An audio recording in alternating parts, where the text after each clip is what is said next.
Well, here we are, Denver State Capitol. Monstrosity. This thing is enormous. Look at all these stairs. So, some of the history here, you can see the gold top up there.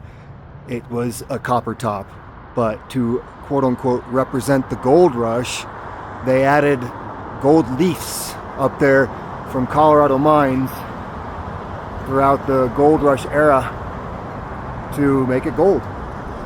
Now, I was reading on some of the history of this, and of course it's another shady architect that apparently built the Michigan State Capitol, Iowa State Capitol.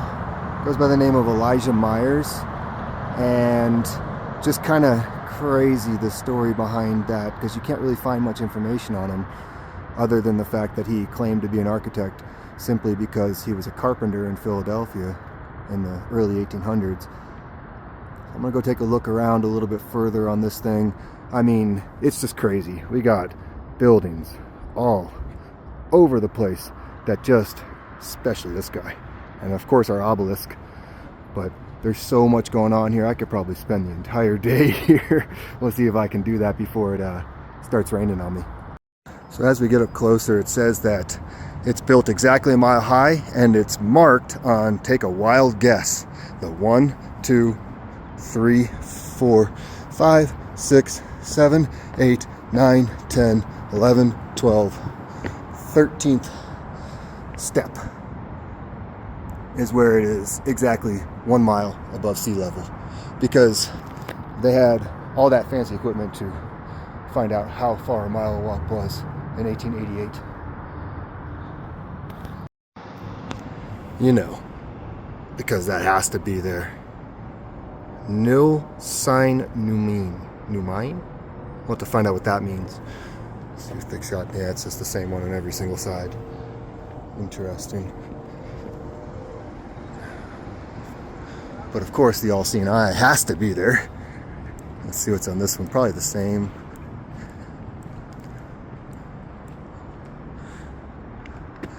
Yeah, it looks like it's been painted, obviously, but same structure there. Let's look at some of that intricate work way up there. Just makes so much sense that this all went together in the 1800s, you know?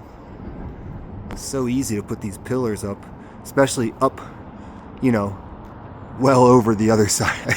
Like way up there, easy, with scaffolding and horses and buggies, of course, too. Check this out. Stained glass, but where does face go? And his hands. Maybe he wasn't white. What's that? Same thing up there. Faces are gone. What the heck are they doing? Maybe there's a reason. You know, one of the things that was interesting about all of this was that they said that this was all sourced from local material because they wanted to represent Colorado. So this granite was all done in quarries in Colorado. Oh yeah. You better believe we're gonna go check out that guy. Can't believe there's actually bells in there still. But yeah, so like this guy, he built the Wisconsin one. They went to Wisconsin, they went to Michigan, and they went to Iowa to get inspiration for this monstrosity, while the architect, Elijah Myers, he built the one in Michigan. Actually, he did build the one in Michigan. He built the one in Austin, and he built this one. He got fired from this one because it cost too much money. There was money disputes. He got fired from Austin because he wasn't paying enough attention. But it was probably because, you know, in that same time frame, he was making his way down to Mexico City to build an insane asylum in 1888, and also making his way down to Rio de Janeiro to build the parliament down there as well.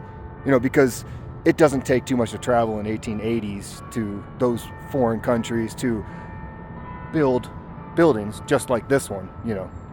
Makes perfect sense. There we go at the top. Of course, we gotta represent the settlers. cow bulls. It's got the cross there. It almost looks like the medical cross, but gold miners. Interesting. Let's go take a look around the rest of this building here.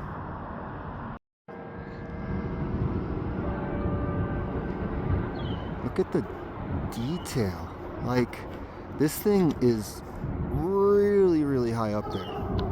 I just don't understand how they had enough scaffolding in that time to lift everything up this high and make this absolutely gorgeous, symmetrical, exquisite, elegant, perfectly designed structure. It's just crazy. And I mean, on top of all that, how do they cut all of this granite to these exact shapes, exact sizes, perfect angles, everything in perfect symmetry? Make it make sense, guys. Make it make sense. Now, this is interesting. This monument commemorates the victims of all crimes against humanity. It was dedicated on the 100th anniversary of the 1915 Armenian genocide, which reported in Colorado. But I mean, like, just look at the symbolism. Like, look at this knot. I'm sure that is some crazy something written in Greek, or and then this interesting deity with one head, serpent tails, these people worshiping it, and then of course this pretty insane sigil with the 2014 timestamp. Very interesting. Another one over here too, just so we can keep on walking. Of course, this was which is I found interesting because I could not find anything on Elijah Myers about him being a Freemason, but yeah, laid by the Grand Lodge, July 1890, looks like. Yeah, something like that. Something like that. I don't know, guys. Looks sus to me. Crazy structure. But now, I think we're going to walk over to that church and check that guy out next.